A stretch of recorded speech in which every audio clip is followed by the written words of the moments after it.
একসময় বনের কিনারায় একটি ছোট বাড়িতে এক বৃদ্ধ এবং এক বৃদ্ধ মহিলা থাকতেন। তাদের জীবনের প্রতিটি বিষয়ে তর্ক করছিল। কেবল একটি জিনিস অনুপস্থিত ছিল, বৃদ্ধা এবং বৃদ্ধ মহিলার কোনো সন্তান নেই। একবার বৃদ্ধ লোকটি একটি ছোট্ট মানুষটির আকারে একটি জিঞ্জারব্রেড বেক করতে বলেছিল।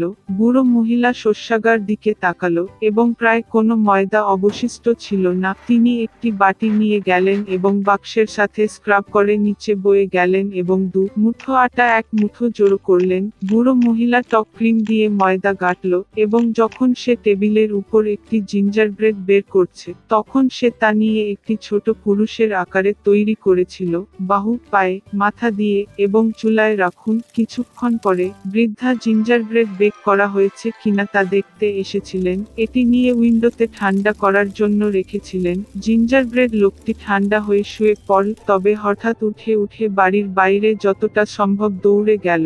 জানালা থেকে বেঞ্চের দিকে, বেঞ্চ থেকে মেঝেতে, মেঝে এবং দরজাগুলি থেকে, বারান্দা থেকে বারান্দায়, উঠান থেকে গেটের দিকে প্রবেশ করলো আরও দূরে এবং বৃদ্ধ মহিলা তার স্বামীকে ডেকে নিয়ে যায় এবং তারা দুজনেই তার পিছনে ছুটে যায়। কিন্তু জিঞ্জারব্রেড মানুষটি ধরা এত সহজ নয়।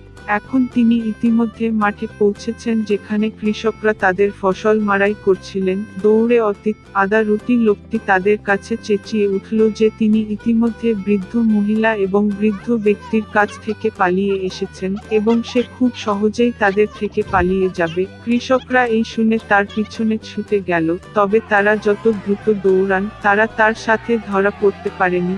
একজন আদাবাঁধা লোক দৌড়ে সেই মাঠে গিয়েছিল যেখানে কাঁচা ঘাস কাটছিল। দৌড়ে অতীতে তিনি তাদের কাছে চিৎকার করেছিলেন যে তিনি ইতিমধ্যে বৃদ্ধ মহিলা, বৃদ্ধা এবং কৃষকদের কাছ থেকে পালিয়ে এসেছেন এবং তিনি খুব সহজেই তাদের কাছ থেকে পালিয়ে যাবেন। কাচিরা এ জাতীয় উপহাসকে দাঁড়াতে পারেনি। প্রত্যেকে দৌড়ে জিঞ্জারব্রেড লোকটির পরে। তারা যতটা পারে দ্রুত চালায়, তবে তারা ধরতে পারে না এবং ছোট লোকটির সাথে দেখা করতে। গরুটি হাঁটছে। সে চিৎকার করে বলল যে সে ইতিমধ্যে বৃদ্ধ মহিলার কাছ থেকে, বৃদ্ধ, কৃষক এবং কাচের কাছ থেকে পালিয়ে গেছে এবং সে খুব সহজেই তার কাছ থেকে পালিয়ে যাবে। গরু রেগে গেল এবং জিঞ্জারব্রেড লোকটির পিছনে ছুটে গেল, কেবল সে ধরতে পারে না। আর একজন শূকর তার সাথে দেখা করছিল। ছোট লোকটি চিৎকার করে বলে উঠল যে সে ইতিমধ্যে বৃদ্ধ মহিলা, বৃদ্ধা, কৃষক, কাঁচা ও গরু থেকে পালিয়ে গেছে এবং সে খুব সহজেই তার কাছ থেকে পালিয়ে যাবে। একটি শূকর চিৎকার করে তার পিছনে ছুটল, কেবল সে ধরতে পারল না, সে খুব মোটা। একটি আদা রুটি মানুষ রাস্তা দিয়ে দৌড়ে যায় এবং একটি খরগোশ তার সাথে দেখা করে। ছোট্ট লোকটি বলেছিল যে সে ইতিমধ্যে বৃদ্ধ মহিলা, বৃদ্ধা, কৃষক, কাঁচা, গরু এবং শূকরের কাছ থেকে পালিয়ে এসেছিল এবং সহজেই তার থেকেও পালিয়ে যাবে। খালি এই কথা শুনে তার পিছনে দৌড়ে গেল, বা ছোট মানুষটির সাথে সে ধরতে পারে না, কেবল হরে তাকে দেখেছিল।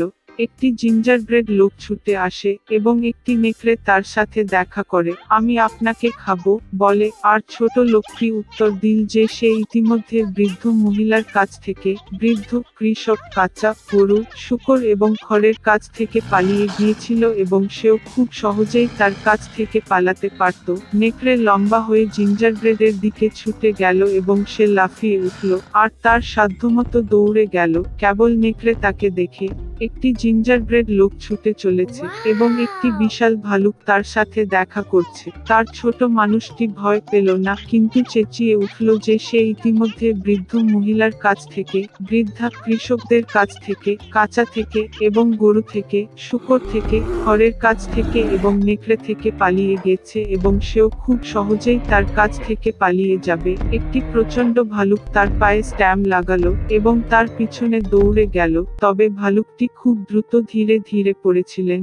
একটি জিঞ্জারব্রেড লোক ছুটে আসে, ছুটে যায় এবং শিয়াল তার সাথে দেখা করে। শিয়াল খুব চতুর ছিল, কিন্তু ছোট মানুষটি এটি জানত না। অতএব অভ্যাসের কারণে তিনি চিৎকার করতে লাগলেন যে তিনি ইতিমধ্যে বৃদ্ধ মহিলার কাছ থেকে পালিয়ে এসেছেন, বৃদ্ধা থেকে, কৃষকদের কাছ থেকে, কাঁচি থেকে, গরু থেকে, শূকর থেকে, খড়ের কাছ থেকে, নেকড়ে থেকে এবং ভাল্লুক থেকে, যার অর্থ সে খুব সহজেই তার থেকে পালাবে। শিয়াল শেষ কথাটি শুনে বলল এবং সে খুব বুড়ো হয়ে গেছে, কিছুই শুনেনি। তিনি ছোট লোকটির নিকটে এসে তাকে পুনরাবৃত্তি করতে বললেন। তার নির্বোধ জিঞ্জারব্রেড লোকটিকে মেনে চলেন এবং আবার বড়াই করতে লাগলেন। শিয়াল শেষটি শুনেছিল এবং বলেছিল যে সে এখনো কিছুই শুনেনি। তিনি ছোট লোকটির আরো কাছাকাছি এসেছিলেন এবং তাকে আবার এটি পুনরাবৃত্তি করতে বলেছিলেন। জিঞ্জারব্রেড লোকটি রাজি হয়ে গেল এবং তখনই কেবলমাত্র শিয়াল যখন তার উপর ঝাঁপিয়ে পড়ল তখন সে নতুনভাবে শুরু করে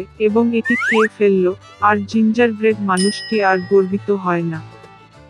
অনেক দিন আগে একটি সুন্দর রাজকন্যা একটি বিশাল দুর্গে বাস করত এবং তারপরে তার বাবা তার জন্মদিনের জন্য তাকে একটি সোনার বেলুন উপহার দিয়েছিল।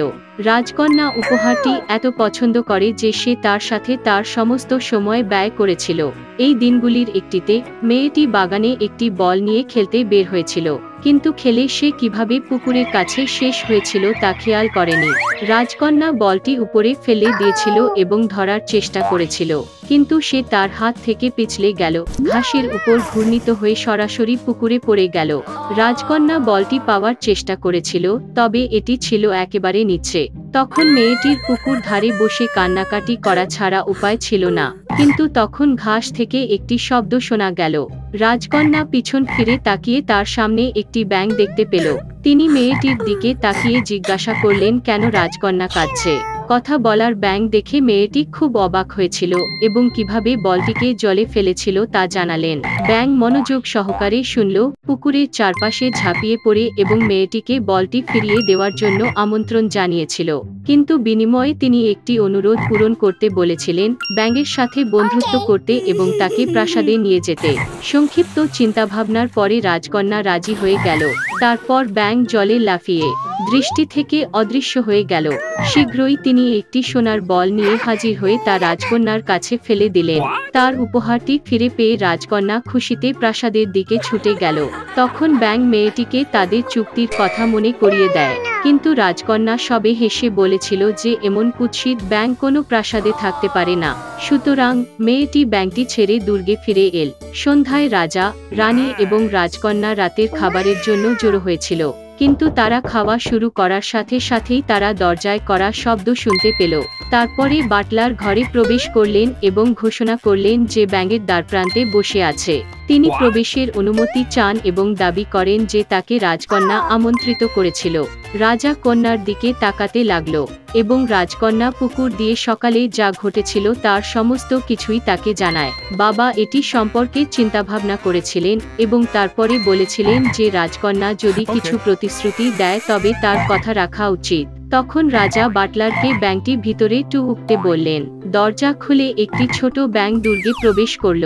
বেশ কয়েকটি লাফাতে তিনি নিজেকে টেবিলে খুঁজে পেলেন। এরপরে ব্যাঙ বাদশাহর কাছে মাথা নত করে এবং তাকে প্রবেশ করতে দিয়েছিল বলে তাকে ধন্যবাদ জানায়। এরপরে ব্যাঙটি লাফিয়ে রাজকন্যার প্লেটে গেল। রাজা একটি তুষারটিকে অতিথির কাছে আনার আদেশ দিলেন, কিন্তু ব্যাঙ তাকে থামিয়ে বলল যে সে রাজকন্যার প্লেট থেকে খেতে পারে। মেয়েটি রেগে গেল। রাতের খাবারের পরে ব্যাঙ প্রাসাদটি ছেড়ে চলে যাবে এই আশা করে তিনি তা দেখাননি। তবে রাজকন্যা যখন টেবিল থেকে উঠেছিল, ব্যাঙ তার পিছনে পিছনে গেল এবং কিছুক্ষণ পরে অতিথি ঘুমাতে চেয়েছিল। রাজকন্যা তাকে একটি গেস্ট রুমের প্রস্তাব দেয়, তবে ব্যাঙ জানিয়েছিল যে এটি মেয়ের বিছানায় ঘুমাতে চায় এবং রাজকন্যা তার পিতাকে হতাশ করার ভয়ে সম্মতি জানায়। এরপরে ব্যাঙ রাজার বিছানায় ঝাঁপিয়ে পড়ল এবং মাথাটি নরম বালিশের উপরে বিশ্রাম দেয়, আর রাজকন্যাকে তার পাশে শুয়ে থাকতে হয়েছিল। সকালে ব্যাঙ মেয়েটিকে জাগিয়ে তুলে বলেছিল যে তার শেষ ইচ্ছা ছিল, যার পরে সে অবশ্যই চলে যাবে। আর রাজকন্যার হৃদয় আশায় ভরে উঠল। ব্যাঙ বিরতি দিয়ে মেয়েটির চোখের দিকে তাকাতে লাগলো এবং তারপরে তার ব্যাঙের ঠোঁটে চুমু খেতে বলল। রাজকন্যারা ক্রোধে বিছানা থেকে ঝাঁপিয়ে পড়ে এবং বাজে ব্যাঙ চুমু খেতে অস্বীকার করেছিল, আর অতিথির এই কথা শুনে কাঁদতে কাঁদলেন। হঠাৎ রাজকন্যা দরিদ্র ব্যাঙের জন্য এতটাই অনুভব করল যে তাকে চুমু খাওয়া ছাড়া উপায় ছিল না। রাজকন্যা এটি করার সাথে সাথেই একটি উজ্জ্বল আলো ঘরটি জ্বালালো। এক মুহূর্ত পরে যখন আলো বেরিয়ে গেল তখন তার সামনে আর কোনো ব্যাঙ ছিল না, হ্যান্ডসাম রাজকুমার। তিনি বলেছিলেন যে একবার দুষ্ট জাদুকরী তাকে অভিশাপ দেয়। এবং বানানটি ভাঙার জন্য তাকে রাজকন্যার সাথে দিন কাটাতে হবে এবং তার কাছ থেকে একটি চুমু খাওয়া দরকার ছিল। বিস্মিত রাজকন্যা খুশি হয়েছিল। তারা একসাথে রাজার কাছে গেল এবং তারপরে বিয়ে হল এবং তারা পরে সুখে বসবাস।